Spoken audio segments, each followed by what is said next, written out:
श्री गणेशाय नमः। श्री जगदम्बा दुर्गा दैवीय नमः।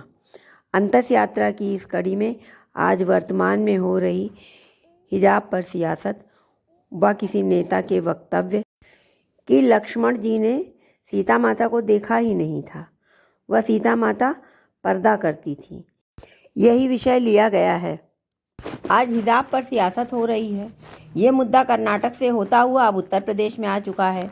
एक तरफ जहां बड़े बड़े पॉलिटिकल लीडर्स इस पर बात कर रहे हैं, उन्होंने कहा कि पर्दा हमारा हक है और ये हक हमसे कोई नहीं छीन सकता।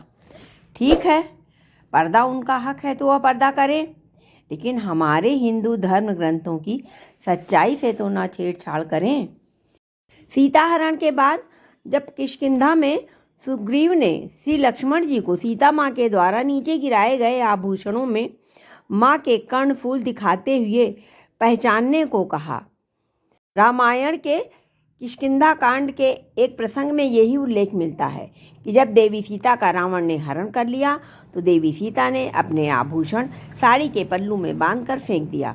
यह आभूषण वानर राज सुग्रीव को मिले और इन्होंने इन आभूषणों को संभाल कर रख दिया। जब श्री लक्ष्मण और श्री राम सीता माँ को ढूंढते हुए आए, मलय पर्वत पर पहुँचे, जहाँ पर राजा सुग्रीव बलि के भय से अपने मंत्रियों और शुभ चिंतकों के साथ विराजमान थे। तब सुग्रीव ने देवी सीता के आभूषणों को रामजयंती को दिखाया। इन आभूषणों को देखकर भगवान राम श्री लक्ष्मण से पूछते हैं कि तुम देवी सीता के बाजूबंद, कर्णफूल, हार और पायलों को देखो, क्या तुम इन्हें पहचानते हो? भगवान राम के इस प्रकार पूछने पर लक्ष्मण जी ने रोते हुए कहा, नाहम जानामि केयूरे नाहम जानामि कुंडले नूपुरे त्वमि जानामि नित्यम पादाभिवंदनात्। अर्थात हे प्रभु, मैं देवी सीता के ना तो बाजूबंद जानता हूँ, ना ही उनके कुंडल पहचानता हूँ। मैं तो देवी सीता के चरणों की ही वंदना करता हूँ, इसलिए मेरी दृष्टि हमेशा उनके चरणों में रहती है।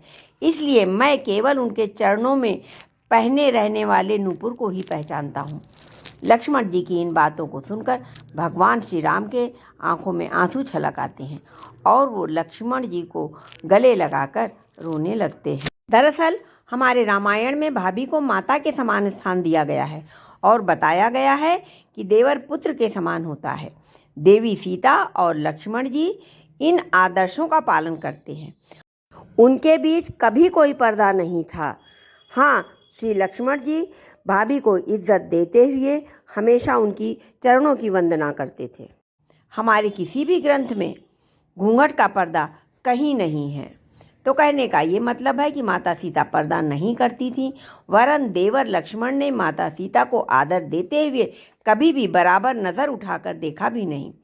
ये हमारे रामायण के ही संस्कार हो सकते हैं, जहाँ देवर भाभी को माँ समझे। भाई भाई राज्य लेने के लिए नहीं, वरन राज्य का त्याग करने के लिए तत्पर हैं। ऐसे में कैसा पर्दा?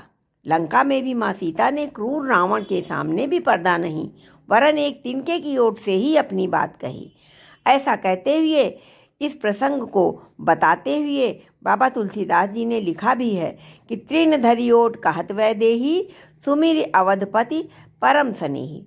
एक तिनके को हाथ में लेकर तिनके की ओट से माता सीता ने श्री राम का स्मरण करते हुए रावण से संवाद किया।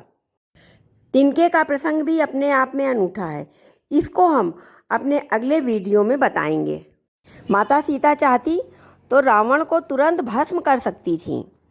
वो साक्षात पराम्बा जगतजननी जगदम्बा थीं, परंतु उन्होंने अपने पति की वीरता और गौरव का सम्मान करते हुए स्वयं यह कदम नहीं उठाया और श्री राम की प्रतीक्षा करती रहीं कि वे आएंगे और अपने पराक्रम का परिचय देकर उन्हें रावण की कैद से छुड़ाएंगे। हमारा रामायण और मानस पूर्णतः मर्यादित जीवन जीना सिखाता है, संतुलित जीवन सिखाता है। रामायण के किसी भी प्रसंग का उल्लेख करने से पहले 100 बार नहीं, वरन 1000 बार उसे पढ़ें, मनन करें और ना समझ आए तो रामायण के विद्वानों से सीखें, समझें और तभी कुछ वक्तव्य दें, क्योंकि रामायण मानवों की नहीं, महामानवों की गाथा है। श्री हरि के अंशावतार मर्यादा पुरुषोत्तम श्री राम वह उनके भाइयों की गरिमामयी एवं मर्यादित जीवन गाथा है। रामायण में मर्यादा, संतुलन, प्रेम, त्याग व तपस्या की पराकाष्ठा है। यूं ही नहीं कि कोई भी कुछ भी व्याख्या कर दे। हमारे शास्त्रों में कहा भी गया है, यत्र नार्यस्तु पूजयन्ते रमन्ते तत्र देवता, यत्रैदास्तु न पूजयन्ते सर्वास्तत्र फलाक्रिया।